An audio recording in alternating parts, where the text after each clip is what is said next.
আপুনি শীঘ্ৰেই আবেদন কৰক বিনামূলীয়া ঘৰৰ বাবে। এবাৰ নতুনকৈ 6 লাখ লোকক বিনামূলীয়া ঘৰ প্ৰদান কৰা হ'ব আৰু এই বিনামূলীয়া ঘৰ লাভ কৰিবৰ বাবে নতুন নিয়মৰ জৰিয়তে আপোনালোকে আবেদন কৰিব লাগিব আৰু এই নতুন নিয়মৰ জৰিয়তে আপুনি যদি আবেদন কৰে তেতিয়াহ'লে অতি সহজেই লাভ কৰিব ঘৰ, বিনামূলীয়া ঘৰ লাভ কৰিব। এই সন্দৰ্ভত ৰাজ্যৰ মুখ্যমন্ত্ৰী ডক্টৰ হিমন্ত বিশ্ব শৰ্মাই ডাঙৰ ঘোষণা কৰিছে। আপোনালোকে কেনেদৰে আবেদন কৰিব লাগিব, কি এই নতুন নিয়ম, সবিস্তাৰে আমি এই মুহূৰ্তত আপোনালোকক জনোৱাৰ চেষ্টা কৰিম। ব্ৰেকিং নিউজ এই মুহূৰ্তত ভাল খবৰ আমি জনাইছো, বিনামূলীয়া ঘৰৰ বাবে লাখ লাখ লোকে শীঘ্ৰেই আবেদন কৰক।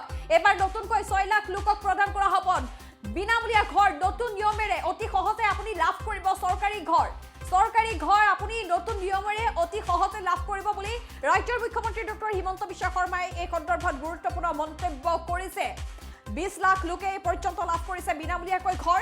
20 লাখ লোকে ইতিমধ্যে এই ঘৰ লাভ কৰিছে বিনামূলীয়া ঘৰ আৰু এইবাৰ পুনৰ 6 লাখ লোকে লাভ কৰিব বিনামূলীয়াকৈ ঘৰ। 6 লাখ লোকক এবাৰ প্ৰদান কৰা হ'ব বিনামূলীয়া ঘৰ। ব্ৰেকিং নিউজ এই মুহূৰ্তত জনাইছো, বিনামূলীয়াকৈ ঘৰ পাবলৈ হ'লে লাগিব জিঅ' টেগিং লাগিব। এইবাৰ বিনামূলীয়া ঘৰ লাভ কৰিবৰ বাবে জিঅ' টেগিং কৰা প্ৰতিটো দৰিদ্ৰ পৰিয়ালে লাভ কৰিব বিনামূলীয়াকৈ ঘৰ।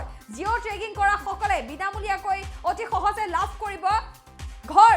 মহিলা আত্মসহায়ক গোটে কৰিব জিঅ' টেগিং। মহিলা আত্মসহায়ক গোটেও জিঅ' টেগিং কৰিব লাগিব। বিনামূলীয়া ঘৰৰ বাবে লাখ লাখ লোকে এতিয়াই আবেদন কৰক। শীঘ্ৰেই আপুনি আবেদন কৰক। নতুন নিয়মৰ জৰিয়তে আপুনি অতি শীঘ্ৰেই লাভ কৰিব, অতি সহজতে লাভ কৰিব চৰকাৰী ঘৰ। মুখ্যমন্ত্ৰীগৰাকীয়ে এই সন্দৰ্ভত এই কথা উল্লেখ কৰিছে আৰু এইবাৰ জিঅ' টেগিং কৰা প্ৰতিটো দৰিদ্ৰ পৰিয়ালে লাভ কৰিব বিনামূলীয়াকৈ ঘৰ। জিঅ' টেগিং কৰা পৰিয়ালে লাভ কৰিব বিনামূলীয়াকৈ ঘৰ। বিনামূলীয়াকৈ ঘৰ পাবলৈ হ'লে লাগিব জিঅ' টেগিং। মহিলা আত্মসহায়ক গোটেও কৰিব লাগিব জিঅ' টেগিং। গুৰুত্বপূৰ্ণ খবৰ এই মুহূৰ্তত জনাইছো, যিহেতু এইবাৰ বিনামূলীয়াকৈ ঘৰ লাভ কৰা বা ঘৰ বনাবলৈ চৰকাৰৰ তৰফৰ পৰা প্ৰদান কৰা হ'ব 1,30,000ৰ পৰা 2,50,000 টকা পৰ্যন্ত। শীঘ্ৰেই আপোনালোকে আবেদন কৰক এই বিনামূলীয়া ঘৰ পাবৰ বাবে।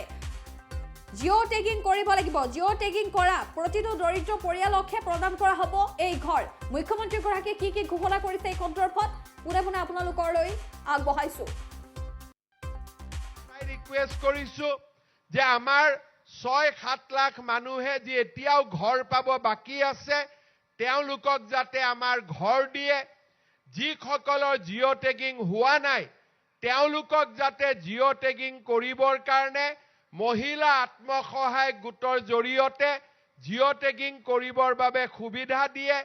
প্ৰধানমন্ত্ৰী ফচল বীমা যোজনাত যাতে বান্দৰ আৰু হাতীয়ে খেতি নষ্ট কৰিলেও তাৰো যাতে বীমা আমাৰ কৃষকে পায়, তাৰ বাবে ব্যৱস্থা কৰিবলৈ আৰু আমাৰ খেতিয়কক যাতে আমি পাৱাৰ টিলাৰ, ট্ৰেক্টৰ বিভিন্ন ধৰণে আৰু সহায় কৰিব পাৰোঁ, তাৰ কাৰণে এই বছৰ যাতে আমাক আৰু 200-300 কোটি টকা তেখেতে দিয়ে, তাৰ বাবে মই আমাৰ মন্ত্ৰী ডাঙৰীয়াক অনুৰোধ কৰিছো আৰু আপোনালোকেও আমাৰ মন্ত্ৰী ডাঙৰীয়াক আশীৰ্বাদ কৰিব যাতে তেখেতৰ জৰিয়তে আমি অসমৰ দুখীয়া ৰাইজক সহায় কৰিব পাৰোঁ। মই আপোনালোকক আকৌ এটা কথা ক'ম। প্ৰথমতে মই এটাই ৰিকুৱেষ্ট কৰিছো যে আমাৰ 6-7 লাখ মানুহে যি এতিয়াও ঘৰ পাব বাকী আছে, তেওঁলোকক যাতে আমাৰ ঘৰ দিয়ে। যিসকলৰ জিঅ' টেগিং হোৱা নাই তেওঁলোকক যাতে জিঅ' টেগিং কৰিবৰ কাৰণে মহিলা আত্মসহায়ক গোটৰ জৰিয়তে জিঅ' টেগিং কৰিবৰ বাবে সুবিধা দিয়ে।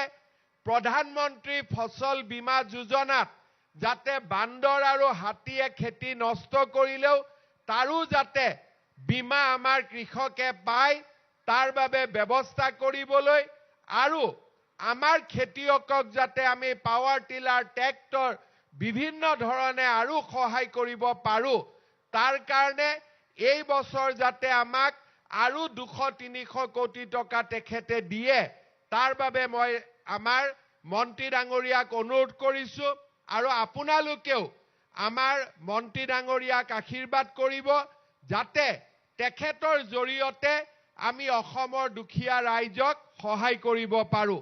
মই আপোনালোকক আকৌ এটা কথা ক'ম।